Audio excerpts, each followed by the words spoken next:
Perfect. Actually, that's perfect. Let's go ahead and get started. Thank you everyone for joining. We really appreciate it. This is our first ever teach-a-thon at Bounce English, and we're so excited today. We've got a great lineup, starting with Jo and Fee to kick us off with some IELTS questions. So without further ado, I'm going to hand over the meeting session to them. If you have any questions, you can unmute yourself and ask the question, or if you would prefer, you can open up the chat box in Zoom and type in your questions. I will monitor the chat box so that Jo and Fee can keep the flow of the meeting. So you have those two options. Please, if you have any questions or if you want to ask a question, do not hesitate to go off of mute or to add a chat message. All right. Thank you so much. Let me go ahead and hand it on over. Hello. Well, thank you for joining us, firstly. And yes, as Amy said, if you do have any questions, please do put them in the chat box. Would be ideal if we're discussing things anyway. And then at the end, maybe we can open it up if anyone has any other questions. Does that sound good? I hope so. I can't see your faces, so I'm just imagining smiling, nodding heads. And we've got some questions to start off.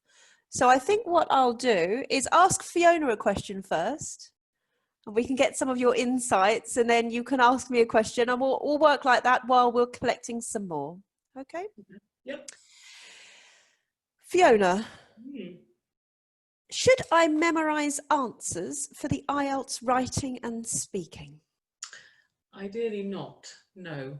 In the speaking, the examiners are trained to spot this kind of thing, and if they think that you're saying a memorised answer, it's highly likely that they'll interrupt you with a different question.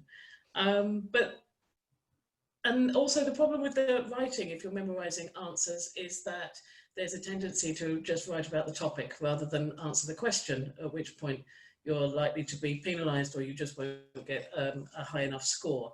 That's not to say that preparation for those two doesn't involve some kind of planning and having kind of structures. So it's perfectly acceptable for you to work within a template, for example, where you're planning out your ideas for a standard essay or for a task one response. But the important thing is to then adapt that to the questions. And the same kind of thing with the speaking is really to think about the types of things that you could say for all of the different questions, but so that you're ready to answer those kinds of questions because you've prepared and you've anticipated the kinds of things, but you've not memorized specifically. That's my answer, I think. I loved it. Yeah, I agree. I think, well, obviously for writing, pre-preparing an answer is extremely hard because you don't know what the question's going to be and you do just know the topic. And because task achievement is one of those elements, you obviously probably are very likely to not fulfill that very well because you're talking about a subject, and really the point of the writing is to produce an argument based on a certain point. So although it will have the context of a subject, you don't really know what that argument is going to be yet. So it's very difficult. But yeah, I agree with you on the fact that it's useful to have some elements where you may have some chunked language that you can use and produce. But again, you need to be careful on how natural that sounds. So I remember, well, I think we've seen a lot of essays, and often the introductions are done in chunks of language, and they come out very naturally, but then everything after it is quite different. So you have to be careful with a chunk that you might use in your introduction. So much has been said about the issue of pollution in the world. It is a very interesting issue. And then this comes out nicely, and you can see that they perhaps inserted what the subject is. But then what follows that is of a completely different level. And that marker is going to know that that chunk is learnt like that. So that's why you have to be really careful with things like that too. Yeah, and I might add as well that the problem with remembering large chunks is that the larger the chunk is, the higher the risk of misremembering or making a mistake. And those kinds of mistakes, especially if kind of students have memorized quite a high level language, if you make a mistake, it somewhat stands out rather a lot, and it's an indicator to the examiner that potentially you're not at that level. You've just memorized something that's a little bit above your level. So again, be careful with that kind of thing. Yeah. And also thinking about the future, which is, I know that often people see exams as barriers, but essentially you're doing it to be able to show and prove that you have the tools to write about things naturally, and you have the language to be able to go and do that course that you want to do. If you're taking IELTS Academic, which is the exam that Fiona and I really write about, you're using this as an opportunity to prove you have that language. And in order to go and study that, you need to have that language. So that's another reason, because actually learning a chunk, it's great for, it's not great, but you might see it as useful for an exam, whereas for your future career, it's not going to be so useful. Having the ability to use language in a more flexible way, I would say, is more valuable. Absolutely. Yeah. Okay, shall I move on to the next question, Jo? Yes. So one of the questions that we had in advance was, why is the reading paper so long and boring? This is not the first time I've heard that question. Well, interesting. So my master's was in language testing, and before I did it, actually, I always thought, why are the IELTS readings so unusual? And there is a reason for it, and it's something called, it's basically to limit construct irrelevant variance, which means the fact that some test takers may know more about a subject than others, and that has to be stopped or reduced. You can't actually stop it totally, but you can reduce it. So say, for example, you had a reading text about something like pop music. Firstly, some people are going to know much more about pop music than others. I would say if perhaps it was down to Fiona and I might have an unfair advantage in that exam. I would say so, yeah.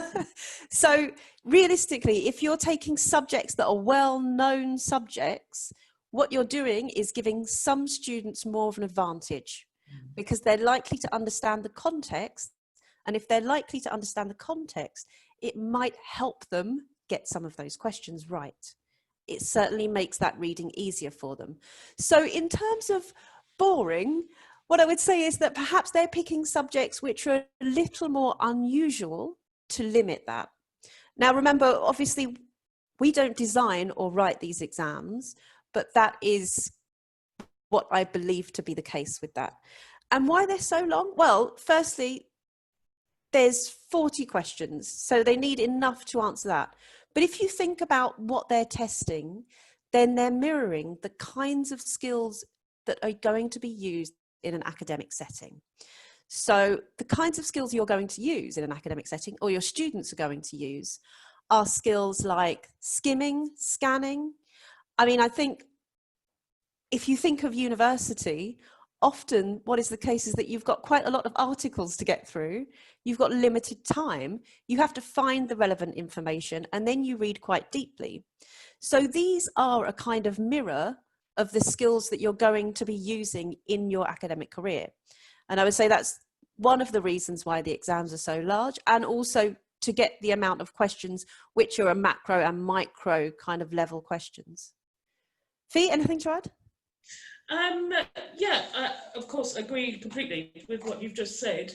The only thing that I would add as well about the length is because these texts are quite long and you only have 60 minutes in which to read them and answer all the questions, this kind of forces you to not engage with reading the whole text. So as Jo said earlier, it's about employing those skills that you'll be using when hopefully you're at university, to skim and scan and find the right part of the text that you want in order to use it for something. Well, in this case, it's to use it to answer the question. At university, it'll be to use it in some way to maybe put into an essay or some kind of project or something like that. So that's one of the main reasons. And it's quite interesting if you ever do a little experiment, maybe with a first language English speaker who hasn't not heard of IELTS before, and show them the reading paper and say, oh, you could do this in as much time as you like. And they would settle down to read it and read everything very slowly and carefully. But if you said to them, you have to read and answer these questions in 60 minutes, they would employ a completely different strategy. They would start skimming and scanning because they know that it's not possible to engage with all of that in that amount of time. So kind of thinking about it from that perspective somehow, well, I think can help you work out what you're supposed to do with the text. So not actually read them, but use those skills. And in terms of the boring kind of aspect, I suppose at some level, you know, these texts are semi-academic, so they're not kind of maybe that interesting for a lot of people, and they have to be that way, as Jo said earlier, to avoid people having an advantage. But also kind of, you know, do think about the kinds of things that you'll be reading at university. You won't always be interested in everything that you have to read. I can remember that from studying. Some things you have to read and they're not very interesting, and some things you're more interested in. So it's, again, trying to sort of mimic that experience. But they're not supposed to be interesting. You're supposed to answer the questions. That's really the main aim. So I think that's, yeah, everything I have to add. I will go on to the next question. Remember, if you do have any questions, just write them in the chat box. I think you can either do it to everyone or just to Amy, and we'll get round to them. But the next question, what is the best way to answer yes, no, not given questions, Fee? Oh, the classic question type in the reading that everybody loves to hate. And yeah, I mean, first thing, speaking from a teacher's perspective as well, it's always quite daunting knowing how to teach these kinds of questions. Their students obviously are very keen to know how to work this one out because it can be quite problematic. And for some people, you know, whose brains don't work quite as well in that kind of question type, and I would put my hand up as one of them, I do find them as difficult to understand as a lot of my students. But I think the key to it, with most of the question types in the IELTS test, is really to try and understand how they work and why they're like they are. The more you can think about what it's like to write them, the more successful you are to be able to answer them yourself. But really the technique for these questions is matching up the information to the question to work out whether it is exactly the same as the question, exactly different from the question, or that there's no information about it. I'm just going to give a little example to maybe show you how this kind of thing works, because in these questions it's important to think about how the language is manipulated in order to make the questions. So there's certain linguistic structures that work much better for different question types. And the yes, no, not given, or true, false, not given questions are quite interesting in this way, because there's only a certain amount of structures that can really be used in English. So one, for example, is thinking about quantities and positives and negatives. So if we had a sentence, for example, that said something like, far more students from Asian countries take IELTS than students from European countries, if we wanted a statement that was the same as that, so a yes statement, it could be something like, not nearly as many European students take IELTS as Asian students. So we're looking at the fact that that language structure means the same as the first one, but it's a different way of expressing the same idea. The no question could be, there is a larger amount of IELTS test takers in Europe than Asia. That is the opposite of the statement. And then one where there's no information could be something like, I don't know, European students don't like taking the IELTS exam. The original sentence has nothing to do with like. So it's about thinking about how the person who's the test taker is going to be able to manipulate the language from the original text to the questions to make them either the same, the opposite, or no information. So yeah, the more analysis that you can do of this kind of thing, the more likely are you'll be able to answer the question, or at least feel more confident that you understand how the question's working. So that's really my analysis, is think like the test writer, and then you'll become a better test taker, hopefully. Jo, any extra things? Yeah, I'm going to break it down a little bit and have some fun. Okay, I'm going to involve you guys now. We're going to do a yes, no, not given. You ready? So get ready to type in the chat box whether the answer is yes, no, or not given. Number 1, Jo, me, is wearing a headset. Type yes, no, or not given. Hopefully you can see me. If you can't see me, then thank you. One answer in. Any more? Thank you. Thank you. Another answer in. Yep, lovely, lovely. Well done. Lovely. Okay, yeah, because you can see the headset. It's there. It's on me. Great. Okay. Jo, me again, is wearing a red shirt. Yes, no, not given.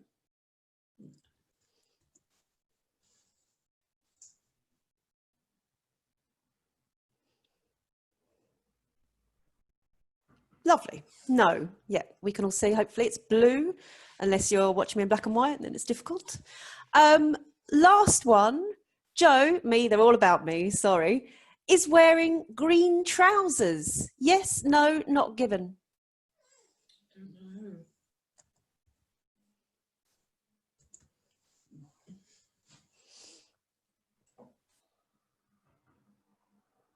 Great. Yep, the answer's not given. So the first thing that I think is really useful is to actually conceptually make that clear. What is yes, what is no, and what is not given. And I remember doing a teacher training session on IELTS, and one of the attendees told me this miraculous thing he did with his students, which was to show them pictures and start with pictures on yes, no, not given, because you can see it. And the only difference is, can you read it? Yeah.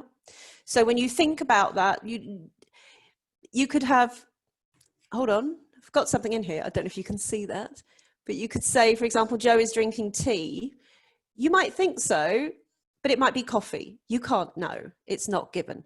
So work with pictures first and build up that conceptual idea of actually, do you know all those points? Jo has a cup which has a coffee in it. So many of those facts are true. I'm Jo, I have a cup, but you don't exactly know what is in that cup, even if you look at the color.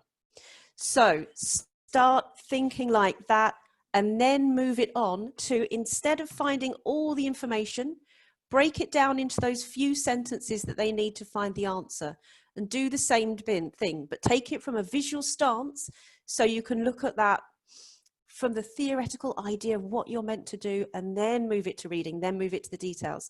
And I think that really helps with those kinds of questions, because I think it's just really tricky to understand exactly what they're asking you at first. That's the end. And well done everyone who got the answers right. Are we moving on to the last one that we've got? Yes, and I think we've got one in the chat box as well, which I'll go back to, but ask that one first. Yeah. Yeah. So this one is about different test centres, and the question is, am I likely to get a different score if I go to, or potentially a better score if I go to a different test centre? So what are your thoughts on this, Jo? Well, I don't work for the organisation, so, and I doubt they have any statistics that would say that. But of course, there will be some kind of variation in score. It's always possible. The variation shouldn't be very much, but I would expect it to be down not to the test centre, but perhaps, for example, that student gets an essay title in the second one that they've just produced a better answer for. So I would think variation is often down to that kind of thing. You know, how do you feel on the day? How the subjects fall for you? There's a lot of standardization done of marking, and in terms of going to a test center where it's just easier, I don't think so. Fee? No, I would completely agree. I mean, it's important to remember that for the markers for the writing and the speaking in IELTS go through extremely rigorous training. And so the important thing for a test which is very high stakes like this is that as far as is humanly possible, wherever you're taking the test, you are having the same experience and you're able to prove your ability and have it assessed in that way. There is obviously quite a lot of talk amongst test takers and students who think that some test centres or places are better than others, but that's the same for all of us whenever we try and second guess exams and what results we think we might deserve or get in different places. So yeah, it's important to realise that there is no way that this is, you know, kind of likely to happen, particularly it'll, as Jo says, it's just what happens on the day. And yeah, whether or not the questions fall more, you know, usefully for you, or whether they don't. So, and the other thing is also when students can often, or candidates can often get quite different results if they take the test very close together. So, you know, as teachers, people would always say, or kind of just don't try and take the test this week and then next week and then the week after, because you're not going to get potentially any continuity. And if you don't get the same score, if it goes up or down by half a point each time, then you're kind of confusing your understanding of your own ability. So in order to increase the score, you really need to go back to the drawing board and work out your mistakes and kind of areas of improvement in order to see a progression, rather than just randomly trying to take the test somewhere else to get a better score. So unfortunately, it's not the best way to beat the test. So yeah, that's my thoughts on that. We've got one question in the chat, which is what are the main skills being tested in the listening, and how can listening skills be developed? It can be really difficult to develop listening skills. That is, I think, probably about a question that needs about an hour. Well, the skills tests in the listening are similar to, sorry, Fiona, do you want to start? Go ahead. A similar, sorry?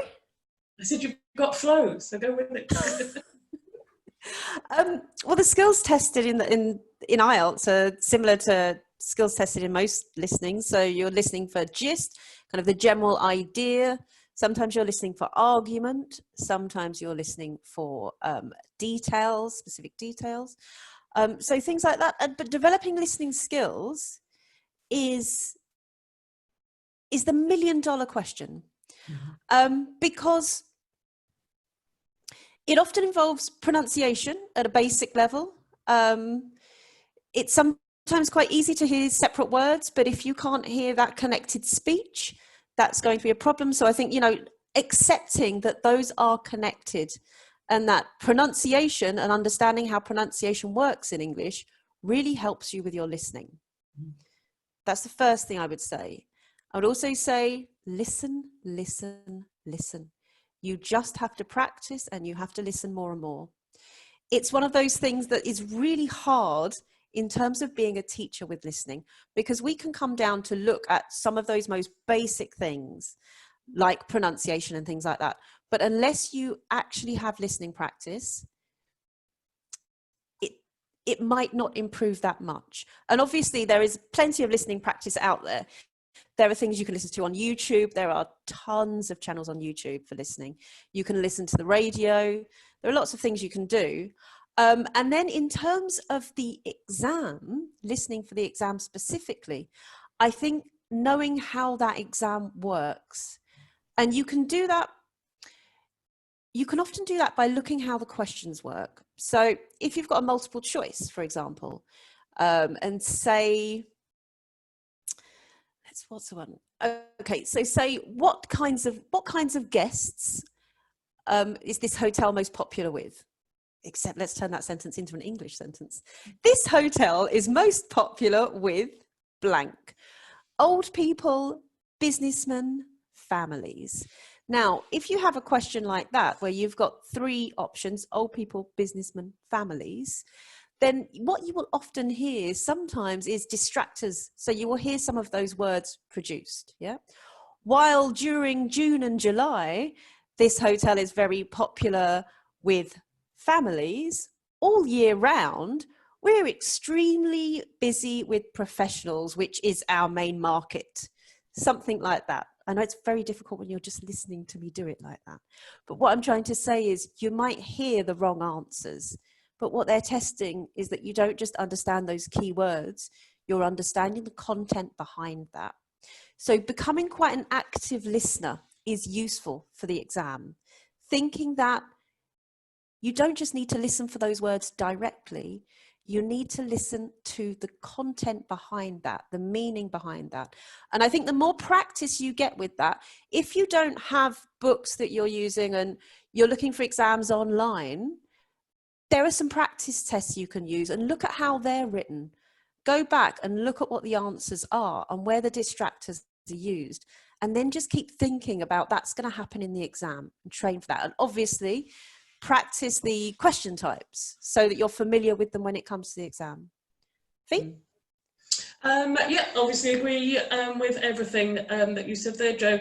The other thing that I would add is, and this for, for teachers and for students preparing for the exam, whether you're preparing on your own or in a class or in a course, is really use the audio script that you have that goes with the listening, and start to analyze this. So you need to try and work out which of the kind of questions you're getting wrong. Why is it? Is it because, as Jo said, the pronunciation, you can't hear the word boundaries very well, or something like that? So you need to practice the pronunciation, or you're not sure how this question type works, or why is this one question right and why is this question wrong? When you've got the audio script, spending as much time as possible analyzing that, working out why you got what you got right and wrong, and then maybe listening again, trying again, and just kind of really delving into what's going on here when you're listening versus when you're reading.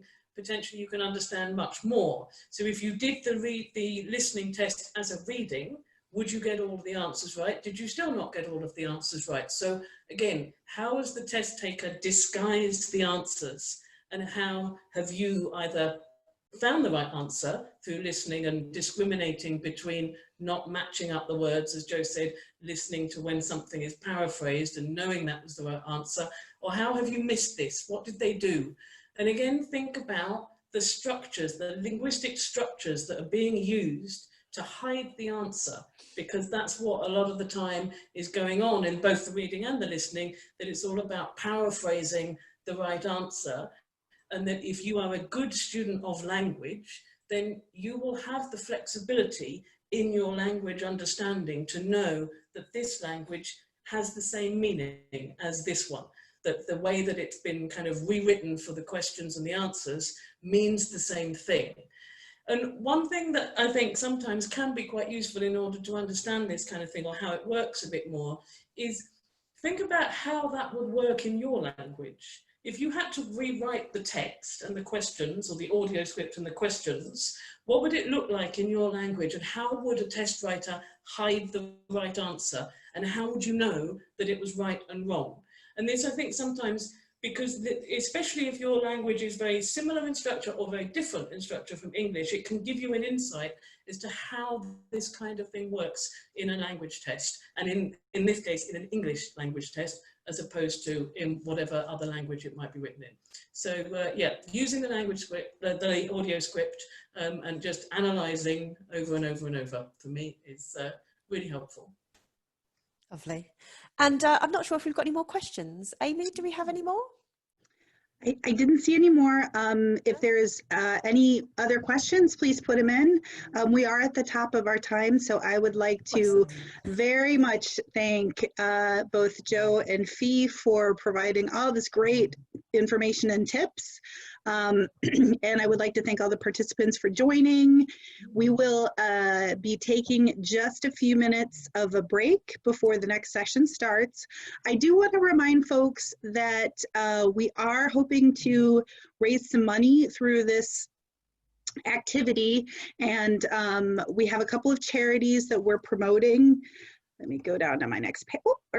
Oh, well, I just I don't know, I scrolled too fast. Bear with me for just a moment.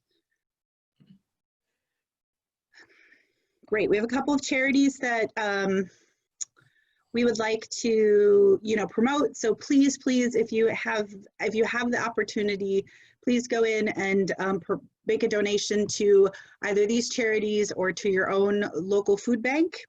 And so the next lesson will start in just a few minutes. Thank you so very much. We were really honored to have such great presenters, and so happy that everyone could participate in the chat session and the questions. Thank you very much for having us. Thank you. Yes, thank you. Bye-bye. See you. All right, we'll keep the meeting up and running and get prepped for our next presenter.